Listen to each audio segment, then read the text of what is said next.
오늘 설교의 목표는 이 자리에 모인 저와 여러분이 하나님 앞에서 구별되어서 거룩하고 영광스러운 삶에 다시 한번 헌신하게 되는 것입니다. 오늘 본문은 사명을 받고 하나님 앞에 살기를 간절히 원하는 사람들에게 마치 사명의 복음과도 같은 말씀입니다. 민수기 6장에는 매우 인상적이고 독특한 내용이 기록이 되어 있습니다. 나실인의 법이라고 불리는 이 구절들은 누군가 하나님 앞에 자신을 헌신하고 싶을 때 무엇을 지켜야 할 것인가 하는 내용을 담고 있습니다. 문맥을 살펴볼 때 우리는 민수기 6장이 왜 여기에 민수기 6장에 나실인의 법이 기록되어 있는지를 깨달아 알 수 있습니다.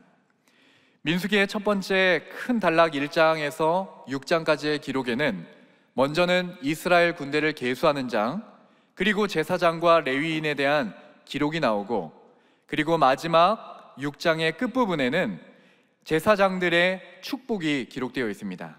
민수기 6장 25절과 27절을 한번 함께 읽어보도록 하겠습니다. 함께 읽겠습니다. 여호와는 그의 얼굴을 내게 비추사 은혜 베푸시기를 원하며 여호와는 그 얼굴을 내게로 향하여 드사 평강 주시기를 원하노라. 그들은 이같이 내 이름으로 이스라엘 자손에게 축복할지니 내가 그들에게 복을 주리라. 아멘. 하나님은 거룩하신 얼굴을 이스라엘 민족을 향하여 드시며 그들을 축복하십니다. 이때 하나님은 반드시 영적인 통로를 사용하시는데요, 거룩한 하나님의 사람들을 사용해서 하나님의 얼굴을 이스라엘 민족에게 비추시는 것입니다. 그런데 하나님께서는 제사장과 레위인을 세워서 이러한 일들을 하게 하심에도 불구하고 나실인의 법이라는 것을 다시 제정하심으로 혈통적이고 제도적인 헌신 외에도 누구나 하나님의 축복 외의 통로로 쓰임을 받게 하셨습니다. 누구나 하나님의 얼굴을 이스라엘로 향하게 하는 그 역할을 감당할 수 있도록 길을 활짝 열어놓으신 것입니다.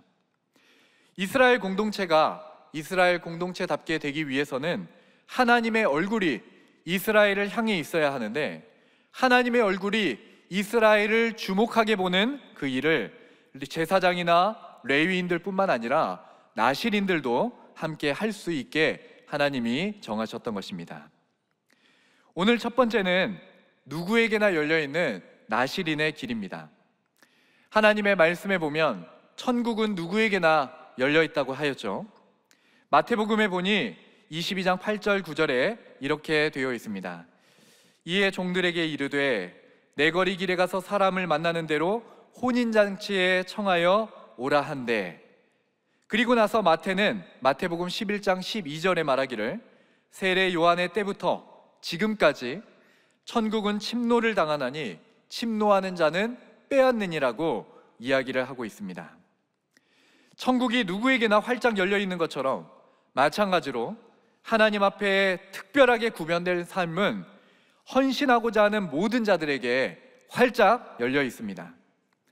앞서 말씀드렸듯이 하나님께서는 제사장과 레위인을 세워 이스라엘 영적인 축복의 통로가 되게 하셨는데, 누구나 축복의 통로가 되게 하기 위해서 나실인의 법을 새롭게 세워 놓으신 것이었습니다.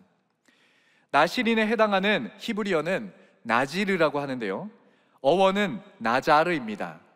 나자르는 구별되다, 분리하다는 의미가 되니 나실인에 해당하는 나지르는 어원을 미루어 볼 때 하나님 앞에 구별된 사람을 가리킵니다. 하나님께서 사람을 구별하셔서 특별히 사용하실 때 하나님 앞에 구별된 삶을 살고자 하는 그 사람이 지켜야 되는 법이 여기에 기록되어 있는 것입니다. 나실인이 되고자 할 때 중요한 것은 서원이었습니다. 민수기 6장 2절에 보니 남자나 여자가 특별한 서원, 곧 나실인의 서원을 하고 이렇게 되어 있죠. 누구나 자발적인 서원을 통해 나실인이 될 수 있다는 것을 우리에게 보여주고 있습니다. 성경에 보면 삼손이나 세례 요한 같이 하나님의 강권적인 은혜로 나실인으로 세워진 사람들이 있습니다. 사사기 13장 5절에 보니 하나님께서 마노아의 아내에게 나타나셔서 그의 머리 위에 삭도를 대지 말라. 왜? 하나님께 바쳐진 나실인이 되었다고 말씀해 주셨습니다. 그리고 나서 사사기 16장 17절에 보니 삼손이 자기에게 가르쳐 대해서 말하기를 내 머리 위에 삭도를 대지 아니하였으니 모태에서부터 나는 하나님의 나실인이 되었다고 설명하고 있습니다. 삼손은 블레셋과의 전투를 위해서 태어날 때 하나님께서 지목해서 불러내신 나실인이었던 것입니다. 세례 요한도 마찬가지입니다. 누가복음 1장 15절이 보니 그가 잉태되던 때부터 포도주나 독한 술을 마시지 아니하였다고 기록이 되어 있습니다. 처음부터 구별되어 그 또한 나실인의 삶을 살게 되었던 것입니다. 또 다른 예를 보니 사무엘과 같은 사람은 어머니의 서원으로 나실인이 되었습니다. 사무엘상 1절에 보니 한나가 마음이 괴로워서 기도할 때 서원하여 이르되 어떻게 말합니까? 아들을 주시면 내가 그의 평생에 그를 여호와께 드리고 삭도를 그의 머리에 대지 아니하겠다고 하나님 앞에 약속을 하였습니다. 그런데 여러분, 하나님의 강권적인 부르심이나 혹은 부모의 서원이라 할지라도 결국 나실인으로 살아갈 땐 그 나실인으로 서게 되는 그 사람이 자발적인 헌신으로 하나님 앞에 자신을 내어드려야 하는 것입니다. 2절에 기록된 것처럼 나실인에게는 그의 성별이 중요한 문제가 되지 않았습니다. 나실인에게는 그의 출신이나 배경도 문제가 되지 않습니다. 심지어 나실인에게는 그의 학식도 문제가 되지 않습니다. 오직 하나 중요한 것이 있는데 하나님을 향한 그의 서원입니다. 선지자 엘리야는 이렇게 고백을 합니다. 내가 만군의 하나님 여호와께 열심히 유별하오니. 엘리야의 고백처럼 불꽃같이 타오르는 마음에서 비롯되는 하나님을 향해 살고 싶어하는 자원하는 그 심정에서 이루어진 서원이 그를 나실인으로 하나님 앞에 세우는 것입니다. 누구나 하나님을 너무 사랑하게 돼서 내가 하나님 앞에서 구별된 삶을 살고자 할 때 서원하여 하나님 앞에 결단하면 하나님은 그를 사용하시기로 작정하셨던 것입니다. 여러분, 이스라엘에는 얼마나 많은 나실인이 있었을까요? 실제적인 기록이 남아있지 않고 때에 따라서 물론 다르겠지만 우리가 상상하는 것보다 상당히 많은 수의 나실인이 있었던 것으로 추측이 됩니다. 아모스 2장 10절 11절을 보니까 이런 말씀이 있습니다. 내가 너희를 애굽 땅에서 이끌어내어 40년 동안 광야에서 인도하고 아모리 사람의 땅을 너희가 차지하게 하였고, 그리고 또 너희 아들 중에서 선지자를, 그리고 너희 청년 중에서 나실인을 일으켰다고 하나님은 말씀하십니다. 그러니 한 명, 두 명, 어쩌다가 한두 명이 하나님 앞에 서원을 한 것이 아니라 많은 이들이 하나님 앞에 내가 내 자신을 주님께 특별하게 구별하여 드리고 싶노라고 나실인의 서원을 했던 것으로 우리는 추측해 볼 수가 있습니다. 감사한 것은 지금 우리가 살고 있는 이 시대에도 생각보다 많은 21세기의 나실인들이 있는 것처럼 느껴집니다. 하나님 앞에 스스로 서원하여 구별된 삶을 살아가는 이들이 있습니다. 어떻게 하면 내가 주를 기쁘시게 할 수 있을까?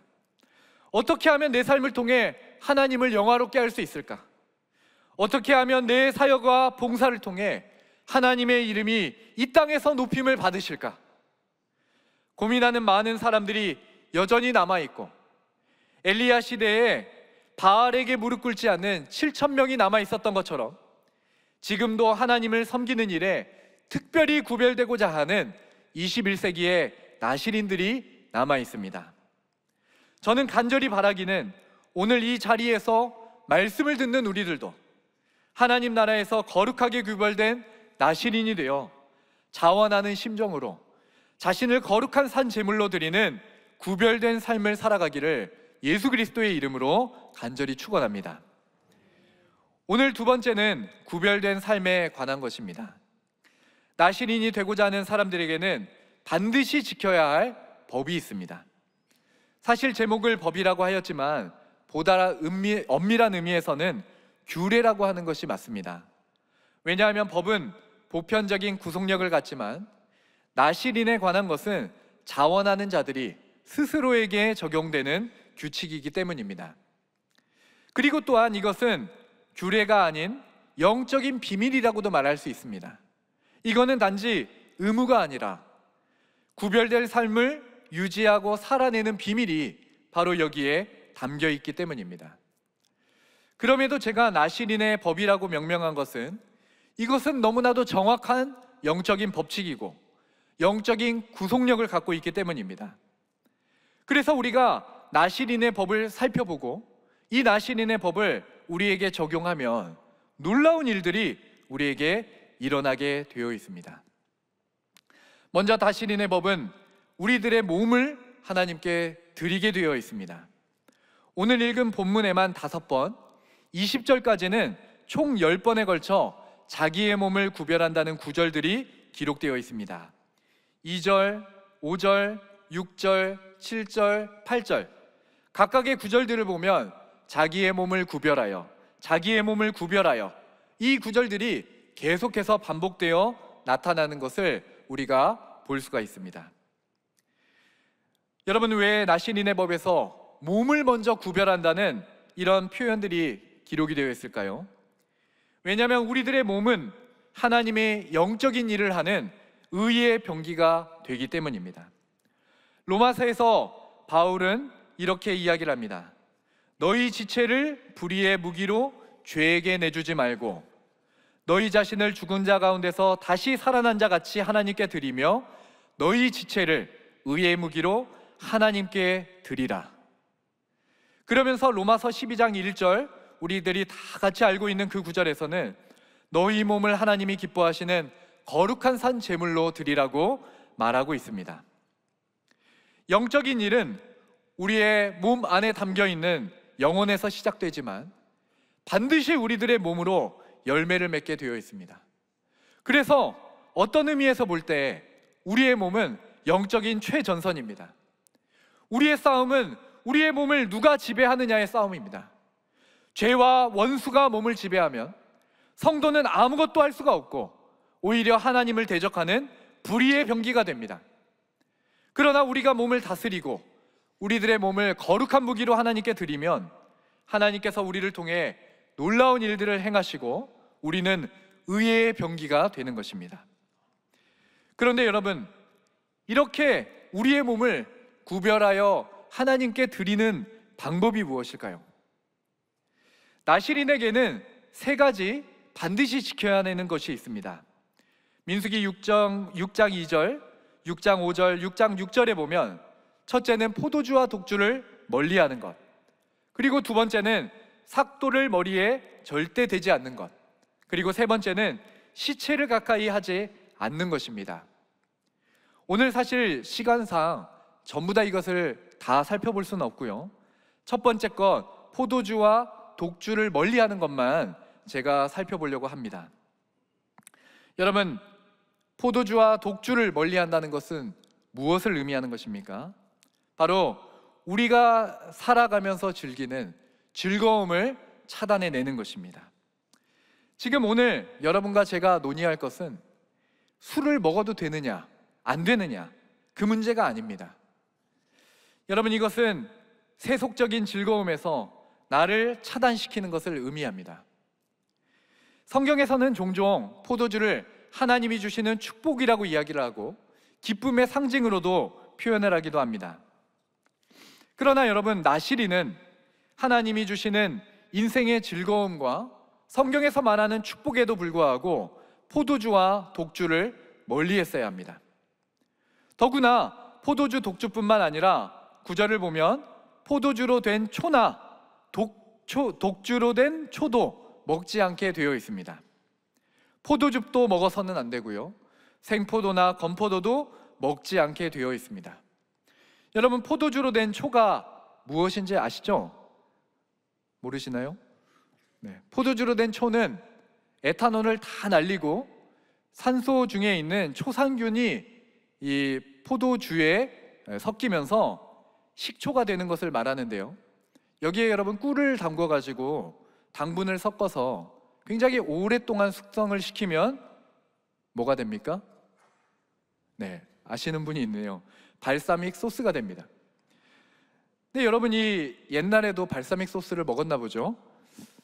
근데 이렇게 풍미가 있고 단맛과 신맛이 잘 어우러져 가지고 사람의 입맛을 자극하는 이러한 초도 나시린들은 먹지를 않았습니다. 심지어는 포도즙, 생포도, 건포도조차 먹지 않았으니 정말 삶에서 느껴지는 즐거움을 철저하게 차단하면서 하나님 앞에 살아가려 했던 것입니다. 여러분, 핵심은 세속적인 즐거움을 차단하고 내가 얻는 모든 즐거움을 하나님 안에서 찾고자 하는 노력입니다. 오늘날 그리스도인들을 가장 위협하는 것 중에 하나는 즐거움이라고 생각합니다. 마음을 즐겁게 하는 것이 좋은 것, 선한 것이 되었고, 그렇지 못한 것은 나쁜 것, 악한 것이 되었습니다. 오늘도 저는 설교를 어떻게 재밌게 해야 되나 많이 고민하다 올라왔습니다.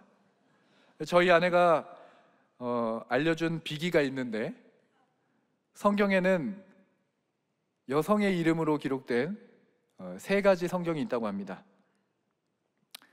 아시나요?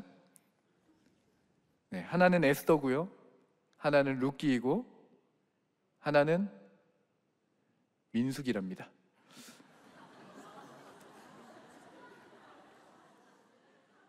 그러나 여러분, 사실 저는 그렇게 즐거운 사람이 아닙니다. 그래서 제가 하는 설교는 항상 긴장감이 있고 진지하기 때문에 사람들이 좀 듣기 부담스러워하는 게 있습니다. 요즘 제가 새 가족을 맡아서 조금 많이 착해졌는데, 그래도 지금 아직 기운이, 혈기가 좀 남아있는 걸 보니까 조금 더 다듬어져야 될 것 같습니다. 근데 여러분, 눈에 만족을 주는 것, 귀에 만족을 주는 것, 혀에 만족을 주는 것은 하나님 안에서 우리에게 주어지는 영적이며 근본적이고 영원한 만족과 기쁨을 빼앗아 갑니다. 그래서 우리는 최근 도파민 중독이라는 말을 자주 듣게 됩니다. 그렇기 때문에 오늘 우리가 하나님 앞에 구별된 삶을 살기 위해서는 먼저 육체에 만족을 주는 기쁨을 차단하고 영적이며 영원한 기쁨을 사모하는 사람으로 준비가 되어야 합니다. 딱 보시면 알겠지만 저는 바리새파 중에 바리새파였습니다. 저는 20대 비로소 하나님을 깊이 만나게 되었는데요, 하나님께서 복음의 비밀을 가르쳐 주시고 말할 수 없는 영광으로 제 가슴을 채워주셨을 때 이전에 즐기던 어떤 것도 제 마음에 즐거움을 주지 못하는 그런 상태에 이르게 되었습니다. 얼마나 하나님께서 주신 은혜가 달콤하고 마음에 큰 즐거움이 되었든지 경건 생활과 공동체를 제외하면 어떤 것에도 제 마음이 빼앗겨지지가 않았습니다. 당시에는 다른 것들에 관심을 갖는 사람들을 보면서 안타깝게 생각하기도 했습니다. 제 생각에 변화가 있었던 것은 조나단 에드워즈의 창조 신학을 접하면서였습니다. 모든 것이 하나님의 영광을 위해 존재하고 있다는 것을 깨닫게 되면서 하나님이 주신 즐거움의 유익도 깨닫게 되었습니다. 지금도 저는 제 자신을 위해 유명한 음식점 앞에서 줄을 서지는 않지만 사랑하는 사람들을 위해 찾고 방문하는 일을 기뻐하게 되었습니다. 왜냐하면 제가 사랑하는 사람들과 함께 먹고 마시는 그 시간을 통해 사랑하는 이들을 위로하고 격려하는 그 시간이 필요하고 소중하다는 것을 알게 되었기 때문입니다. 한 사람이 온전하게 세워지기 위해서 경건 생활뿐 아니라 그의 지성과 마음을 위해 얼마나 많은 자원과 교육이 필요한지를 알게 되면서 자연 안에서 쉼을 갖는 것, 운동을 통해 땀을 흘리는 즐거움, 문학과 미술과 음악을 통해 하나님께서 사람의 생각과 감정에 일으키시는 숭고한 감정과 창의성, 표현력 등을 이해하고 즐거워하는 일이 사람에게 필요하다는 것을 알게 되었습니다. 그런데 요즘에도 가끔 하나님께서 주시는 마음이 있습니다. 그때 그 시절 어쩌면 가장 순수하고 하나님을 향해 있던 다른 어떤 즐거움도 하나님을 아는 즐거움보다 앞설 수 없고, 하나님을 아는 즐거움만이 영혼에 활력을 주고 생기를 불어넣어 주신다는 것을 확신하고 있던 그때가 그리울 때가 있습니다. 즐거움을 내 스스로 포기할 때, 할 수 있는 것을 하지 않을 때 주시는 놀라운 능력이 있다는 것을 경험했기 때문입니다. 여러분, 그러면 우리는 이 나신인의 법 앞에서 어떻게 해야 될까요? 사실 저뿐 아니라 대부분의 사람들은 20대 그 젊은 날 하나님을 만났던 그때로 절대로 돌아갈 수가 없습니다. 더욱이 아주 오래전은 아니지만 20년, 30년 전 그때 대한민국과 지금의 대한민국을 우리는 비교할 수 없습니다. 그리고 현재의 삶을 우리는 부정할 수도 없고 또 부정해서도 안 됩니다. 우리에게는 일상의 소명이 있고 모든 것은 발전하고 개선되는 것이 어쩌면 당연한 일이고 하나님의 축복이기 때문이죠. 그래서 저는 3가지 정도 우리가 실천할 수 있는 것들을 여러분들에게 말씀드리려고 합니다. 먼저는 우리들의 마음에서부터 즐거움을 절제하는 것입니다. 오늘 우리가 아까 찬양에도 불렀지만 어떠한 환경에서도 우리는 하나님을 아는 즐거움을 가장 고상한 것으로 여기며 살아갈 수 있습니다. 사도 바울은 빌립보서에서 말했습니다. 무엇이든지 내게 유익하던 것을 내가 그리스도를 위하여 다 해로 여길 뿐더러 모든 것을 해로 여김은 내 주 그리스도 예수를 아는 지식이 가장 고상하기 때문이라. 그런데 그렇게 고백했던 사도 바울이 또 말하기를 나는 비천에 처할 줄도 알고 풍부에 처할 줄도 알아 모든 일 곧 배부름과 배고픔과 풍부와 궁핍에도 처할 줄 아는 일체의 비결을 배웠노라고 말합니다. 그러니 우리가 풍부의 포획에 처해 있고 즐거움의 통로가 많은데 살고 있다 할지라도 내 마음을 지키고 하나님이 주시는 즐거움에 그 마음을 올바르게 향해 있다면 삶에 주시는 즐거움을 적절하게 경험하면서도 하나님에게 안에서 누리는 영적인 즐거움으로 가장 고상한 것으로 여기는 그 마음을 지키면서 우리는 살아갈 수 있게 되는 것입니다. 우리 앞에 풍성한 식탁이 차려져 있음에도 불구하고 설사 그것이 달걀 1개, 쌀 1톨로 바뀌어도 하나님 안에 있는 영원한 즐거움을 내가 지금도 끊임없이 사모하고 있기에 자족하는 영적인 상태가 우리 안에 유지되어야 하는 것입니다. 2번째는 우리가 어떠한 기간에는 실제적으로 즐거움을 차단할 수 있습니다. 하나님께서 우리에게 특별한 때에 특별한 집중력을 요구하시는 때가 있습니다. 유대문헌 미시나에 따르면 나실인으로 헌신할 때는 최소 30일을 서원하여야 했는데 30일 이상 60일, 100일 혹은 7년, 20년 심지어는 평생에까지도 자유롭게 헌신할 수 있게 되어 있습니다. 각 사람마다 하나님 앞에 가지는 마음이 다르고 환경이 다르지만 하나님의 부르심 앞에서 순종하며 중요한 시기에 집중할 수 있습니다. 예를 들면 제자훈련의 때가 바로 그런 기간일 수 있겠죠. 제자훈련의 기간, 우리는 그동안 하나님이 주셨던 다른 여러 즐거움을 하나님 앞에 다시 내어드리고 오직 영적인 즐거움에 집중할 수 있습니다. 그렇게 할 때 제자훈련과 사역훈련의 인연은 하나님 앞에 드린 구별된 삶이 되어서 이전에 경험하지 못하였던 영적인 큰 진보를 가져오고 우리들의 마음에 예전에 갖지 못했던 거룩한 능력과 힘을 가져다주는 시간이 되는 것입니다. 역발상적인 관점에서 우리는 여름 휴가도 그렇게 사용할 수 있습니다. 평상시에도 즐거움에 우리 자신을 내어주다가 여름 휴가가 되면 더 큰 즐거움을 위해서 우리의 시간과 자원을 낭비하는 것이 아니라 평상시에도 우리가 많은 즐거움들을 누리고 있으니 오히려 휴가 때는 다른 즐거움들을 좀 차단하고 하나님께서 주시는 즐거움을 가까이 하는 것도 지혜로운 방법입니다. 그래서 저희 가족은 이번 여름 휴가 때 함께 성경 통독 수련회를 하기로 했습니다. 이름하여 사랑 글로벌 성경 통독 수련회, 강사 오우진. 그래서 우리 아이들과 함께 휴가 기간에 다 같이 모여서 하나님의 말씀을 읽고 거룩하게 글로벌 시대를 맞이하기로 했습니다. 사실 이번 주가 저희 휴가인데요. 네, 설교를 하게 하신 하나님께 영광을 돌립니다.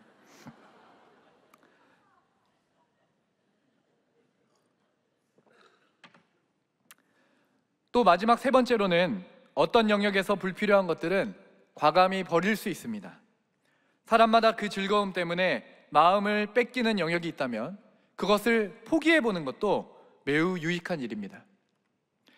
어떤 사람에게는 돈 버는 재미가, 누구에게는 맛있는 커피가, 어떤 이에게는 재미있는 영화나 드라마가 유난히 다른 것보다 마음에 즐거움을 줘서 하나님이 주시는 무한한 영적 가능성을 훼손하고 우리들을 영적인 소인으로 만들어버리는 장애물 역할을 합니다.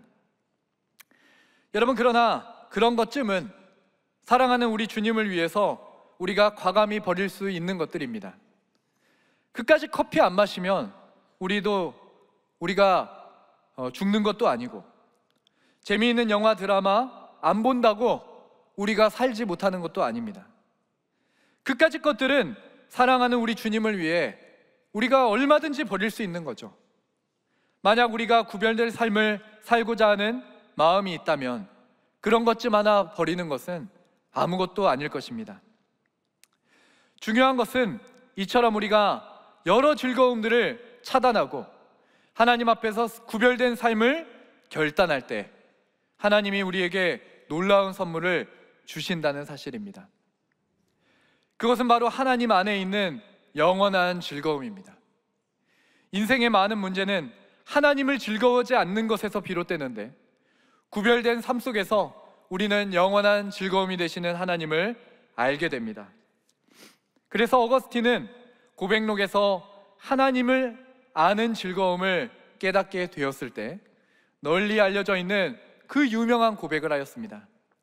지극히 오래되고 새로운 아름다움이여, 제가 이제야 비로소 당신을 사랑하게 되었나이다. 오늘 마지막 세 번째는 구별된 삶을 사용하시는 하나님에 관한 것입니다. 하나님께서는 나실인의 법으로 준비하는 사람들을 사용하십니다. 나실인의 삶을 살아갈 때는 거센 저항이 있습니다. 아모스 2장에 보니 이스라엘 백성들이 나실 사람으로 포도주를 마시게 하였다고 기록되어 있습니다. 사람들은 자신이 거룩하게 살지 않을 때 거룩함을 자꾸만 떠오르게 하는 사람들을 부담스럽게 여기고 그들의 거룩함을 훼손하려 합니다. 18세기 초 1729년경에 영국 옥스퍼드에는 홀리클럽이라고 하는 소수의 헌신된 젊은 무리들이 있었습니다. 존 웨슬리, 찰스 웨슬리 형제와 함께 조지 휘필드 및 대략 20여 명의 젊은이들이 함께 모여 규칙적이고 철저한 경건 생활을 추구했습니다. 이들은 세상적인 즐거움에서 자신들을 차단하고 철저하게 시간을 관리했습니다. 아침과 저녁에 함께 모여 기도하고 성경과 고전 읽기에 열심을 내었고, 교도소를 방문하여 복음을 전하고 병자를 돌아보는 구제 사역을 하였습니다. 그런데 사람들은 이들을 가리켜서 메소디스트라고 조롱을 하였습니다. 마치 하나님의 은혜를 자기들의 노력으로 받으려고 안간힘을 쓰는 사람들이라는 의미에서 방법론자들, 방식주의자들이라고 조롱하였던 것입니다. 홀리클럽이라는 이름 자체도 경건하지 않은 무리들이라고 사람들이 조롱한 데서 기원한 것이라고 하니 사람들이 이를 얼마나 조롱하고 우습게 생각하는지 우리는 짐작해 볼 수가 있습니다. 지금도 아마 동일할 것입니다. 사람이 하나님 앞에서 적절히 열심을 내면 칭찬을 받지만 하나님께 완전히 집중하며 경건하고 구별된 삶을 살려고 하면 반드시 찾아오는 어려움이 있습니다. 그러나 여러분, 마치 다니엘이 그랬던 것처럼 내가 하나님 앞에 뜻을 세우고 구별된 삶을 살기로 결단하면 하나님은 반드시 그 구별된 사람들을 사용하십니다. 홀리클럽은 당대 경건주의의 영향을 받고 하나님 앞에 구별된 삶으로 헌신한 젊은이들의 모임이었는데, 경건의 수준이 땅바닥을 쳤을 때 구별된 삶을 통해 참된 경건이 무엇인가를 세상에 제시하였습니다. 구별된 삶은 그 자체로 죽은 사람들의 죽은 경건을 깨우는 힘이 있습니다. 참된 경건을 보지 못할 때 사람들은 하나님 앞에 우리가 어떤 방식으로 살아가야 되는지를 잊게 되고 영적으로 둔감한 상태로 그럭저럭 살아가게 됩니다. 그러나 누군가 하나님 앞에서 구별된 삶을 살아가기로 결단하고 거룩한 삶을 위해서 전심전력할 때 그를 통해 하나님은 새로운 영적인 각성을 일으키고 사람들로 하여금 다시금 높은 경건의 기준을 가지고 살아내게 하는 힘을 갖게 하시는 것입니까? 하나님께서 홀리클럽의 그 모임을 그렇게 사용하셨습니다. 또한 홀리클럽은 단순한 학생 신앙 운동을 넘어서 영국 사회에 깊은 영향력을 갖게 되었습니다. 존 웨슬리, 찰스 웨슬리, 윌리엄 모건 등 4-5명으로 시작된 이 작은 모임은 조지 휘필드가 합류하면서 10명이 간 넘어가게 되었고, 전성기 때에도 25명을 넘어가지 않는 작은 모임이었습니다. 그러나 이들은 하나님의 강력한 손에 붙들렸습니다. 소수의 무리였지만 영국 사회의 이들은 영적 대각성 운동을 일으켰고, 도덕적 변화를 통해 문화를 개선하고 가정을 다시 한번 세우고 소외된 계층의 사람들이 복음화되게 하였습니다. 이들을 통해 영향을 받게 된 사람들은 다시금 사회를 개혁하고 노예제를 폐지하고 빈민을 구제하며 교육을 확대하는 일에 힘쓰게 되었습니다. 우리나라가 선교지가 되었던 그 19세기의 세계 선교 또한 이들의 영적 대각성 운동에서 태동이 되었으니, 우리가 얼마 되지 않는 이 소수의 무리가 하나님 앞에 자신을 구별하여 드려 경건의 능력을 되찾았을 때 어떻게 하나님께서 사용하시는지를 보게 되는 것입니다. 여러분, 우리가 어떻게 쓰임받을지 알지 못합니다. 그렇지만 중요한 것은 하나님 앞에 준비가 되어야 한다는 사실입니다. 지난 월요일 가족들이 함께 모여 저녁 시간에 기도를 하였습니다. 각자 기도 제목을 이야기를 하는데요, 초등학교 5학년인 막내에게 기도 제목을 물어봤습니다. 저희 막내는 자신을 위해서는 공부할 때 지혜를 주시라고 기도 제목을 내었습니다. 그리고 나서 나머지 3가지 기도 제목을 냈는데요, 하나는 이제 89일이 남은 가을 특세를 위해서, 그리고 98일이 남은 WEA 서울 총회를 위해서, 그리고 마지막은 사랑의 교회가 세계 복음화를 위해 쓰임받기 원하는 것이었습니다.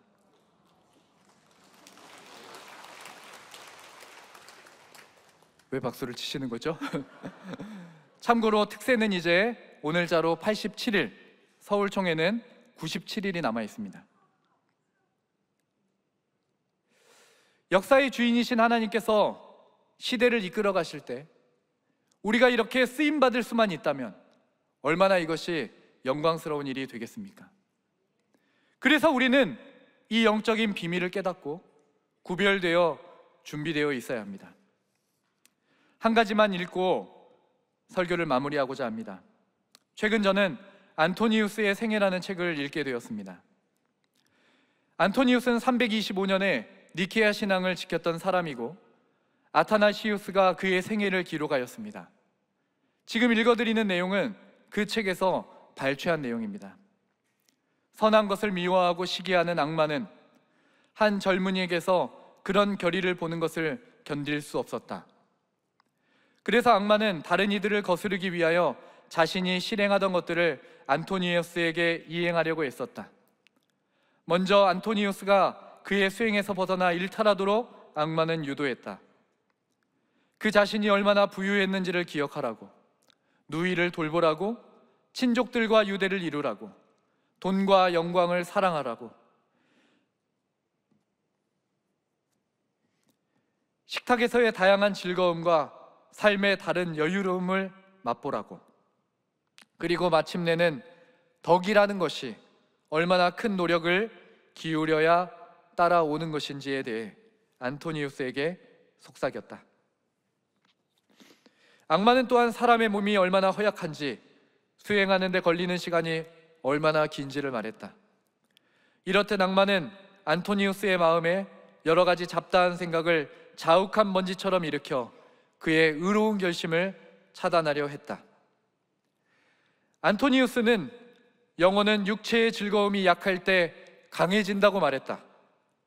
또한 금욕적 수도 생활에 관한 그의 기본 원리, 덕행의 길이나 세상으로부터의 분리는 걸리는 시간에 따라서가 아니라 간절한 열망과 정확한 목적에 의해 측정되어야 한다고 말했다. 그는 지나온 과거에 생각을 두지 않고 날마다 마치 자신이 처음 수행을 시작하는 사람처럼 진보해 가는데 더욱더 큰 노력을 기울였다.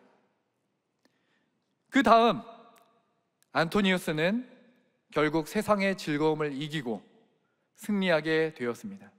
이때 우리 주 예수 그리스도의 음성이 안토니우스의 마음에 들려왔습니다. 안토니우스, 나는 여기에 있었단다. 그러나 나는 내가 싸우는 것을 보기 위해 기다렸다. 이제 내가 모든 것을 견디고 승리하였기 때문에 나는 영원토록 너의 도움이 되어주겠다.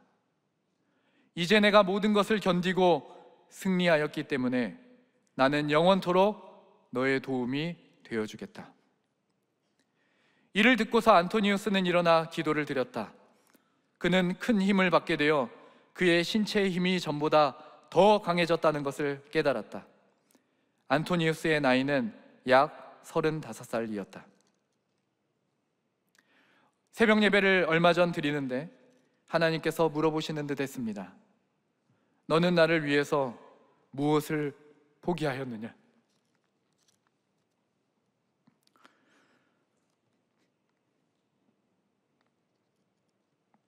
저는 아무것도 포기한 것이 없다고 말씀드릴 수밖에 없었습니다.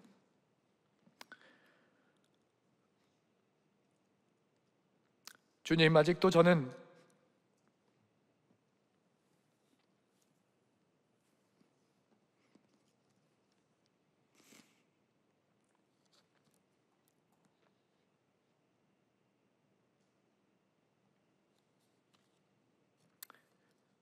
사랑하는 주님을 위해 포기한 것이 아무것도 없는 것 같습니다.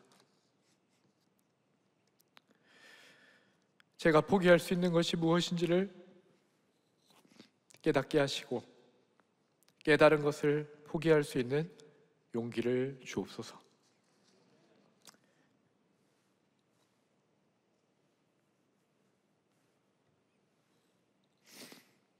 사랑하는 여러분, 우리가 구별된 삶을 위해 하나님 앞에 거룩하게 서원하고 영적인 법과 그 비밀을 따라 육체의 즐거움을 기꺼이 포기할 때 하나님은 우리를 구별하여 반드시 사용하실 것입니다.